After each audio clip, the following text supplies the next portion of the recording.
Praise the lord. ಎಲ್ಲರಿಗೂ ಯೇಸು ಕ್ರಿಸ್ತನ ನಾಮದಲ್ಲಿ ವಂದಿಸುತ್ತೇನೆ.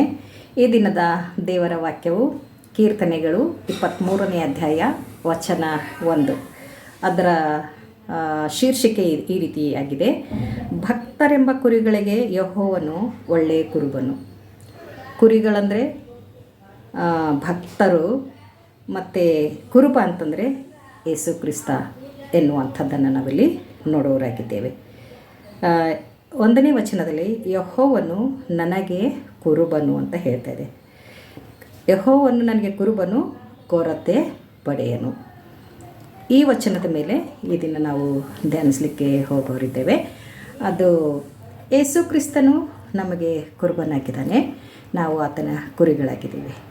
ಯೇಸು ಕ್ರಿಸ್ತನು ತನ್ನ ಮಕ್ಕಳನ್ನು ಹಟ್ಟಿಯಲ್ಲಿ ಇಟ್ಟುಕೊಂಡಿರ್ತಾನೆ. ಅಂದರೆ ಕುರಿಗಳನ್ನು ಒಂದು ಹಟ್ಟಿಯಲ್ಲಿ ಸೇರಿಸಲಾಗಿರ್ತದೆ. ಕುರುಬನು ಆ ಕುರಿಗಳ ಬಳಿಗೆ ಹೋಗುವಾಗ ಆ ಕುರಿ ಬಾಗಲು ಕಾಯುವಾತನು ಅದರ ಬಾಗಲನ್ನು ತೆರೀತಾನೆ. ಯೇಸು ಕ್ರಿಸ್ತನು ಅಂದರೆ ಕುರುಬನು ಒಳಗೆ ಹೋದಾಗ ತನ್ನ ಕುರಿಗಳಿಗೆ ಹೆಸರು ಹಿಡಿದು ಒಬ್ಬೊಬ್ಬರಿಗೆ ಹೆಸರು ಹಿಡಿದು ಕರೆಯುವಾತನಾಗಿದ್ದಾನೆ. ಆ ಕುರಿಗಳು ಆತನ ಸ್ವರಕ್ಕೆ ಓಗೊಡುವಂಥವುಗಳಾಗಿವೆ, ಆತನ ಸ್ವರ ಗುರುತು ಹಿಡಿಯುವಂಥವುಗಳಾಗಿವೆ, ಆತನ ಸ್ವರಕ್ಕೆ ಅವು ಓಡಿ ಬರುವಂಥವುಗಳಾಗಿವೆ. ಆತನ ಸ್ವರವು ಅವು ಯಾವಾಗಲೂ ಜ್ಞಾಪಕದಲ್ಲಿಟ್ಟುಕೊಳ್ಳುತ್ತವೆ. ತಾಯಿ ತನ್ನ ಮಕ್ಕಳನ್ನು ಕರೆಯುವಾಗ ಮಕ್ಕಳು ಯಾರು ಎಲ್ಲೋ ದೂರ ಇದ್ದರೂ ಕೂಡ ನಮ್ಮ ತಾಯಿ ಕರಿತಾ ಇದ್ದಾರೆ, ನಮ್ಮ ಮಮ್ಮಿ ಕರಿತಾ ಇದ್ದಾರೆ ಅಂತ ಯಾವ ರೀತಿಯಿಂದ ಓಡಿ ಬರ್ತಾವೋ ಆ ರೀತಿಯಾಗಿ ಯೇಸು ಕ್ರಿಸ್ತನು ತನ್ನ ಕುರಿಗಳಿಗೆ ಹೆಸರು ಹಿಡಿದು ಕರೆಯುವಾಗ ಆ ಕುರಿಗಳು ಓಡಿ ಬರುತ್ತವೆ. ಆತನ ಸ್ವರ ಅವು ಜ್ಞಾಪಕ ಮಾಡಿಕೊಳ್ತವೆ, ನೆನಪಿಟ್ಟುಕೊಳ್ತವೆ, ಗುರುತು ಹಿಡಿತವೆ, ಮತ್ತು ಆತನ ಹಿಂದೆ ಅವು ಓಡಿ ಬರ್ತವೆ.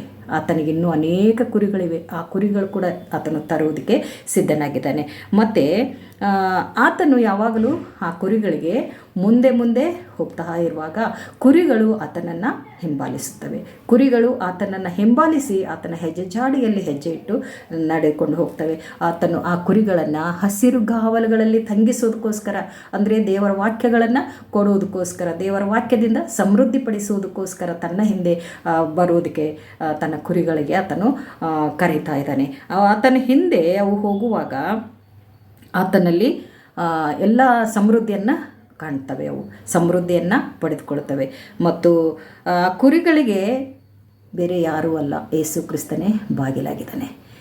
ಕುರಿಗಳಾಗಿರುವಂಥ ಈ ಲೋಕದ ಜನರಿಗೆ ಯೇಸು ಕ್ರಿಸ್ತನೇ ಬಾಗಿಲಾಗಿದ್ದಾನೆ. ಆ ಬಾಗಿಲಿನ ಮೂಲಕ ಯಾರು ಒಳಗೆ ಹೋಗ್ತಾರೆ ಅವರಿಗೆ ಮೋಕ್ಷ ದೊರೆಯುತ್ತದೆ ಎನ್ನುವಂಥದ್ದು. ಆ ಕುರಿ ಬಾಗಿಲಿನ ಮೂಲಕ, ಅಂದರೆ ಯೇಸು ಕ್ರಿಸ್ತನೇ ಆ ಬಾಗಿಲಾಗಿರೋದ್ರಿಂದ ಆ ಬಾಗಿಲಿನ ಮೂಲಕ ಯಾರು ಒಳಗೆ ಹೋಗ್ತಾರೋ ಅವರು ಆತನಲ್ಲಿ ಸುರಕ್ಷಿತವಾಗಿರ್ತಾರೆ ಎನ್ನುವಂಥದ್ದು.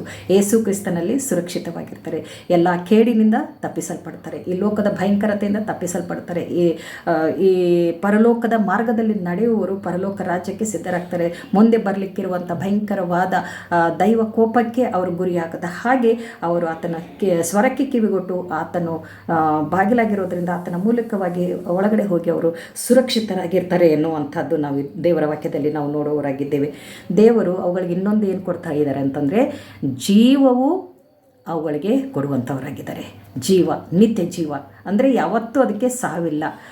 ಯಾವಾಗಲೂ ಜೀವಿಸುವಂಥವರು, ಆತನನ್ನು ಹಿಂಬಾಲಿಸುವವರು ಯಾವಾಗಲೂ ಆತನಲ್ಲಿ ಜೀವಿಸುವವರಾಗಿದ್ದಾರೆ. ಮತ್ತು ಅದು ಸಮೃದ್ಧಿಯಾಗಿರುವಂಥ ಜೀವನ, ಸಮೃದ್ಧಿಯಾಗಿರುವಂಥ ಜೀವಿತ, ಸಮೃದ್ಧಿಯಾಗಿರುವಂಥ ಜೀವನ ಅವರಿಗೆ ಕೊಡುವ ಆತನಾಗಿದ್ದಾನೆ. ಯಾರ್ಯಾರು ಆತನ ಸ್ವರಕ್ಕೆ ಕಿವಿಗೊಡುತ್ತಾರೋ ಅವರು ಸಮೃದ್ಧಿಯ ಜೀವನವನ್ನು ಕಾಣ್ತಾರೆ. ಆ ಬಾಗಿಲಿನಿಂದ ಒಳಗೆ ಹೋಗ್ತಾರೆ, ಸಮೃದ್ಧಿಯ ಜೀವನವನ್ನು ಕಾಣ್ತಾರೆ ಮತ್ತು ನಿತ್ಯ ಜೀವವನ್ನು ಪಡೆದುಕೊಳ್ತಾರೆ ಎನ್ನುವಂಥದ್ದು ಈ ದೇವರ ವಾಕ್ಯದಲ್ಲಿ ನಾವು ನೋಡ್ತಾ ಇದ್ದೇವೆ. ಮತ್ತು ಇನ್ನೊಂದು, ಆ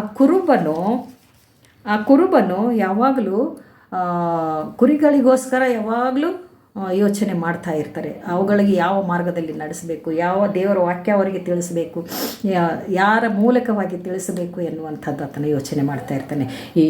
ಇಷ್ಟಲ್ಲದೆ ಆತನಿಗೆ ಇನ್ನೂ ಅನೇಕ ಕುರಿಗಳು ಆತನನ್ನು ಬಿಟ್ಟು ದೂರ ಹೋಗಿರುವಂಥ ಕುರಿಗಳನ್ನು ತೆಗೆದುಕೊಂಡು ಬರೋದಕ್ಕೋಸ್ಕರ ಆತನು ಅವುಗಳನ್ನು ಹುಡುಕಿಕೊಂಡು ಹೋಗ್ತಾನೆ.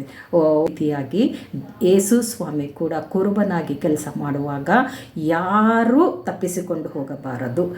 ಯೆಹೋವ ದೇವರು ಯೇಸು ಕ್ರಿಸ್ತನಿಗೆ ಕೊಟ್ಟಿರುವಂಥ ಎಲ್ಲರನ್ನ ಆತನು ಸಂಪಾದಿಸಿಕೊಳ್ಳುವುದಕ್ಕೋಸ್ಕರ ಈ ಕಾರ್ಯವನ್ನು ಮಾಡ್ತಾ ಇದ್ದಾರೆ. ನಾವು ಆತನ ಸ್ವರಕ್ಕೆ ಕಿವಿಗೊಡುವವರಾಗಿರಬೇಕು. ಆತನ ವಾಕ್ಯಗಳಲ್ಲಿ ನಾವು ಸಮೃದ್ಧಿಯುಳ್ಳವರಾಗಿರಬೇಕು. ಆತನ ಮಾತುಗಳನ್ನು ನಾವು ಕೇಳುವವರಾಗಿರಬೇಕು. ಆತನನ್ನು ಹಿಂಬಾಲಿಸುವವರಾಗಿರಬೇಕು. ಆತನ ಮಾರ್ಗದಲ್ಲಿ ಒಳಗೆ ಹೋಗುವ ಹಟ್ಟಿಯೊಳಗೆ ಹೋಗುವವರಾಗಿರಬೇಕು. ಆತನ ಸಮೃದ್ಧಿಯ ಜೀವಿತದಲ್ಲಿ ನಾವು ಸುರಕ್ಷಿತರಾಗಿರಬೇಕು ಮತ್ತು ಆತನು ಕೊಡುವಂಥ ಜೀವವು ನಿತ್ಯ ಜೀವ, ಸಮೃದ್ಧಿಯ ಜೀವನವನ್ನು ಹೊಂದಬೇಕಾಗಿ ತಮ್ಮೆಲ್ಲರಲ್ಲಿ ಈ ದೇವರ ವಾಕ್ಯದ ಮೂಲಕವಾಗಿ ತಿಳಿಸಲಾಗಿದ್ದೇನೆ.